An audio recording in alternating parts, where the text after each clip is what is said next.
In this episode, we tackle multiple jobs on the boat, from air conditioning to new batteries, boom bag repairs and various filter changes. We race a Lagoon 52 on the sail down the Turkish coast, and we also share the excitement as our Portofino 52 flies a hull for the first time. We are John and Ali, the Barefoot Doctors, sailing and travelling around the globe. Join us as we share the adventure and explore the beauty of the world, because life is better barefoot.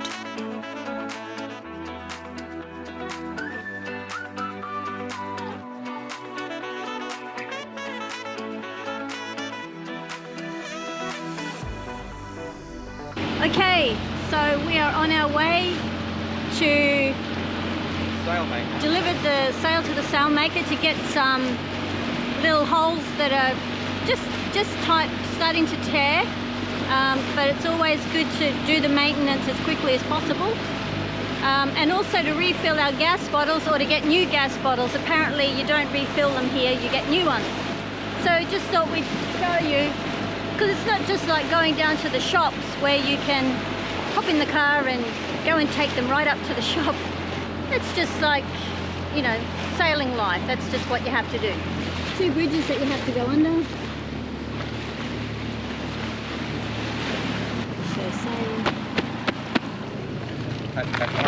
Gas bottles. Nice bridge. With a boom bag on my shoulder, we walk the relatively short distance to the sailmaker and try to explain what we want to be done. You can see the small tears in the boom bag here, and let's see if you can tell what he's talking about. Montaj. Cizak. Aynı böyle materyal. Yeah. Cover. Yeah. Okay.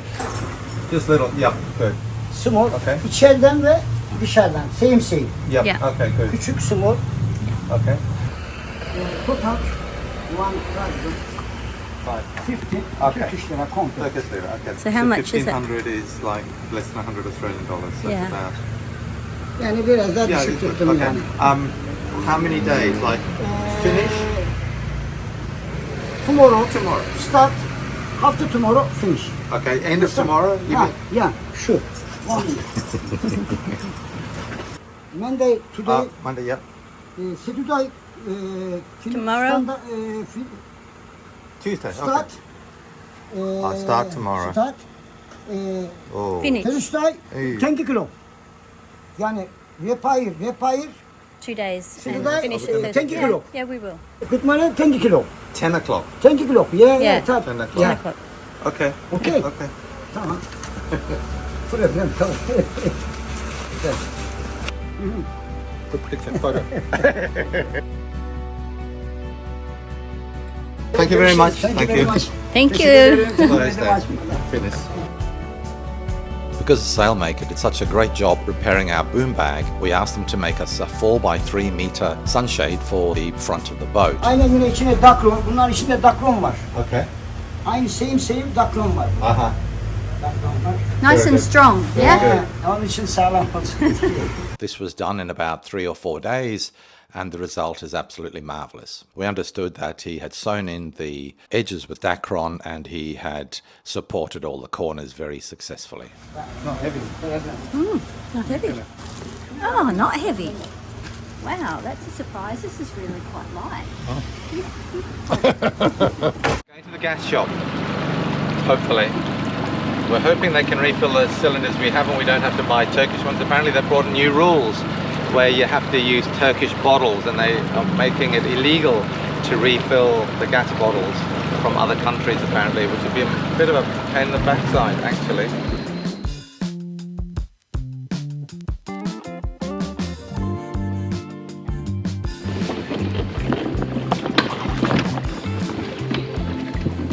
Shallow.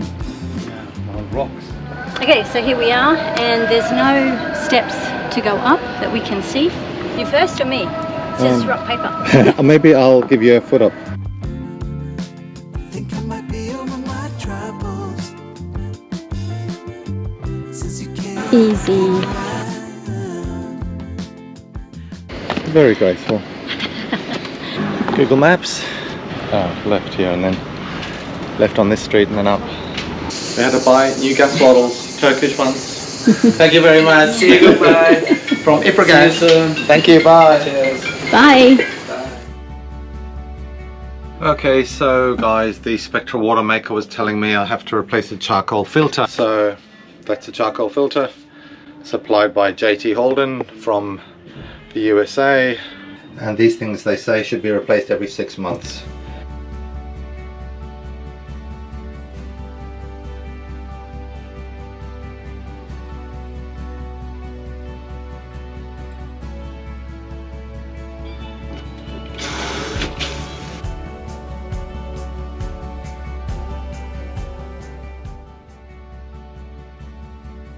Okay, so the cat fell into the water at the fuel dock and John's had to dive for it.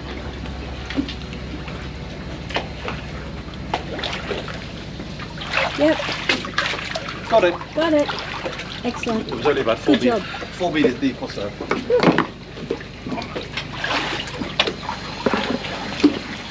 Catastrophe avoided. Well, so we have to remember those things aren't that secure, are they? Those chains, no. Yeah.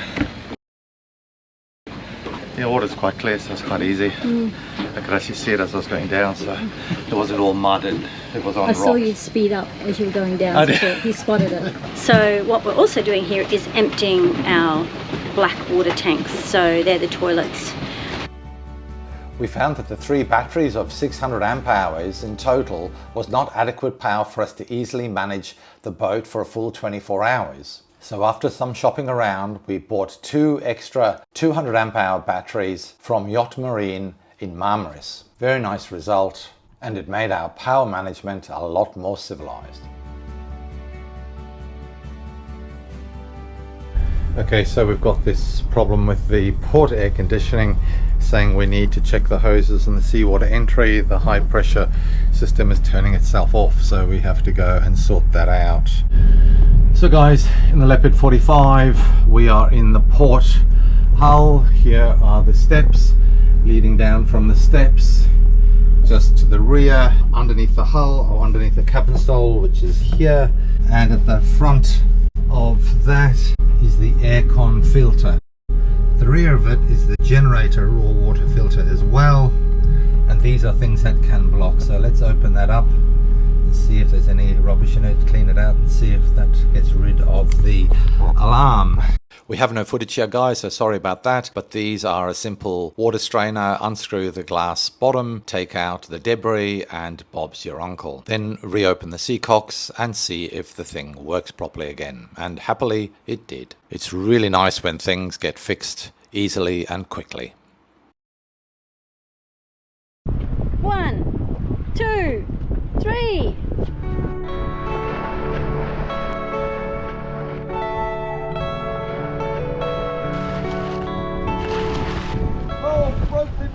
Oh no, Stephen!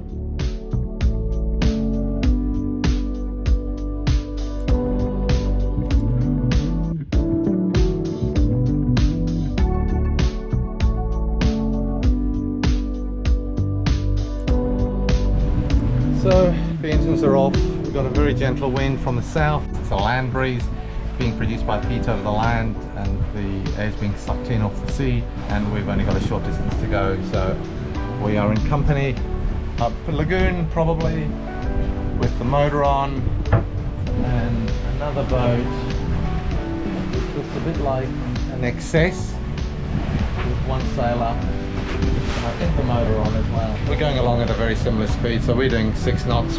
It's fairly civilized in an 8-knot breeze, so that's okay.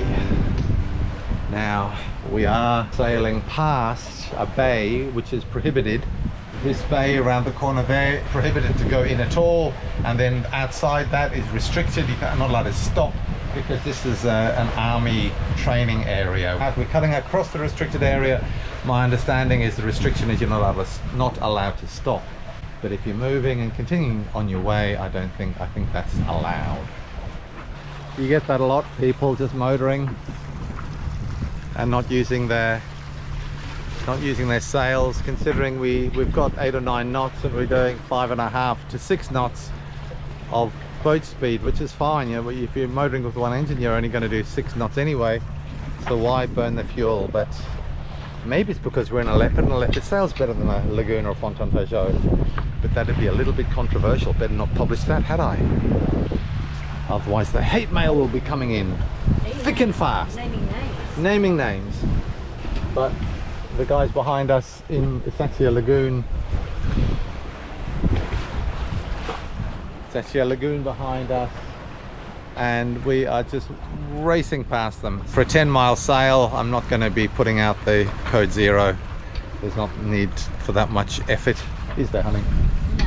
Today we're cruising. Today? The whole of our life, honey.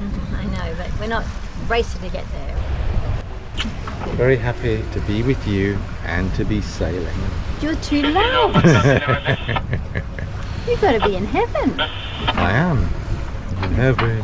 I'm in heaven. Da, da, da, da, da, da. Actually, we are not hearing squeaking from the boom van We yet. are not. Yes, because it used to be.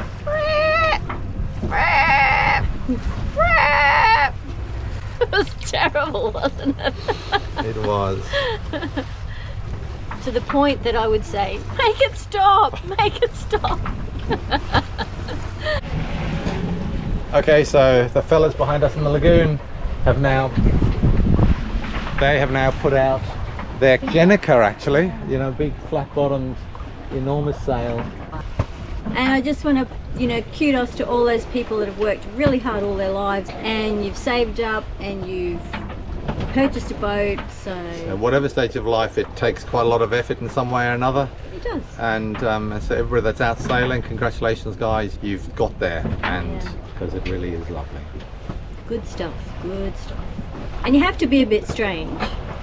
You have to be a little bit strange to be a sailor, full-time, live aboard, that's for sure. And we all know when people who don't sail say, oh, you're so lucky. It's nothing to do with luck. It's to do with some hard work, a lot of hard work in some way. Management, good management. Good management and dedication and keeping at the plan, working the plan for a long time, and then eventually getting it to work. It doesn't just happen. Kudos to you guys who out there who are doing it. Like a good relationship. That's it. And it's not an easy life either, you know, like, oh, they've gone off that direction. Oh no, they're heading higher. I think they're heading higher to get a more apparent wind actually. So we're now doing 6.1 knots, which is exactly the same speed or roundabouts. Sometimes they're slow, sometimes they're faster, but we're certainly level pegging now with this 15-meter Lagoon, which is doing a speed exactly the same because I can see them on the AIS.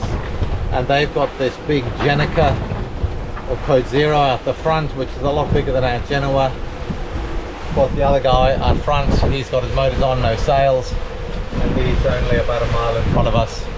So the wind has turned to the southwest, and we're now turning northeast in our direction, so we're now having the wind directly behind us, and certainly a very broad reach, and that means our apparent wind is dramatically fallen off.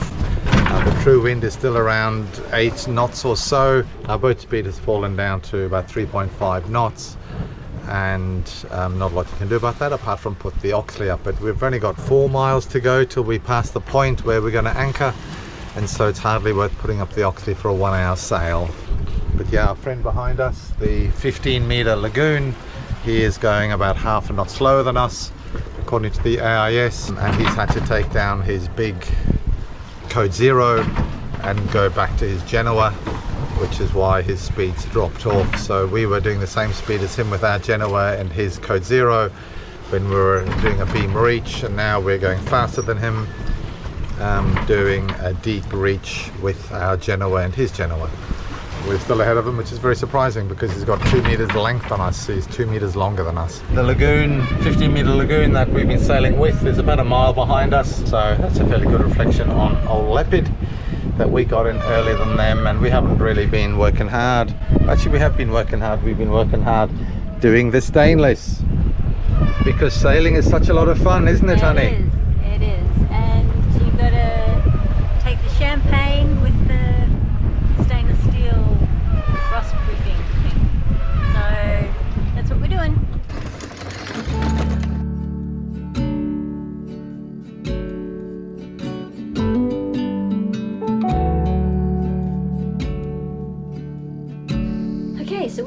up the shade sail that we've just got made in Malmaris. Let's have a look what he's doing. So this is the tail of the furling rope, and what I found with Leopard is they give you such long ropes. All the halyards got such a lot of excess rope on the end of it. Work out what you don't need, because that's a bit of a nuisance having a big tail stored in the bag of tails. This rope is adequate length to become the top of the front sunshade.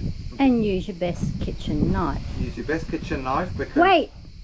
because I know where I'm meant to be cutting. Use your best kitchen knife to get a really nice... No, sorry, I do need to put my glasses on. Melt the ends of the rope, create a loop, and then repeated wraps with the twine around the end. Put the end through the loop and pull under the whipped twine. Cut off excess twine and melt those ends too. All done in about 3 minutes. There you go. The sunshade is tied to the genoa and the stanchions at the front, and the handholds or the shrouds at the back. Heights can be varied to suit the sun and the wind, and this makes Ellie a very happy camper. Oh, so lovely. It's lovely in here. Look how much shade. Ah, 3 degrees cooler. Tell me, it's beautiful. So you can see how he's done it with this put little. Good job. Thanks, hon.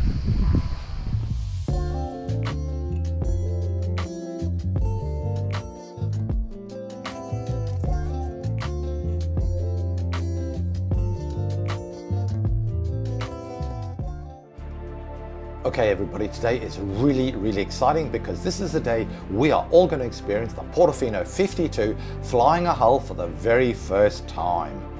Let me first take you back 20 years to when I built the 42-foot Performance Cat Alba Dash. This was a Western red cedar strip planked with epoxy sandwich, and the catamarans are built on a strong back upside down so that avoids any risk of twisting or torsion of the hull before you have all the structural integrity in place. Here you see the strip planks being progressively laid on the hull. The hull is then epoxy glassed inside and out and then rotated so it becomes the right way round. Bulkheads are then used to give it the structural integrity, and then everything is joined together.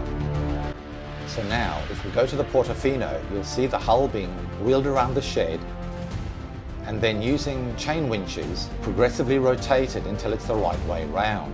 So here you can see the Portofino 52 flying its hull, pirouetting 180 degrees and landing the right way up. It is then placed in a special cradle on wheels and can be pushed easily by just a few men. Look at the size of the hulls compared to the people and how easily it is pushed, because of course aluminium is relatively light. The hulls have been described as looking like torpedoes, and you can see the sleek lines and the very thin hulls and also the very shallow draft. The water level is significantly below the shoulders and will be only 2 feet deep. Walking along the bottom of the hull when it's on its side, you can see the centerboard case and the nice flat surfaces for the boat to sit on the sand. And finally you can see its spectacular shape, and now we just have to wait for the second hull to be built, and here's the strong back on which the starboard hull will be constructed. These are very exciting times, and we're going to make a special trip to Dubai to have a walk inside this port hull to get a sense of exactly how spacious and wonderful it is inside. It'll be really amazing being able to walk inside the hulls the right way up for the first time. Absolutely awesome, and we'll share it all with you as soon as we possibly can. So guys, as you can see, even our relatively new Leopard 45 still doesn't escape those annoying little breakdowns and glitches. And that's the way it is. So the sooner you can fix things yourself, the better sailing life becomes. And as for our Portofino flying a hull, well, I hope you can see the humour in all the hype about catamarans flying hulls. But in all seriousness, you will not want to miss the upcoming episodes where we finally are allowed to share with you, dun, dun, dun, dun, what was really the cause of our Leopard 50 bursting into flames on that fateful day 2 years ago. But for now, sending out lots of gratitude to our regular Patreons and big welcome to our new Patreons, and lots of big loves to everyone else till next week. Bye from us.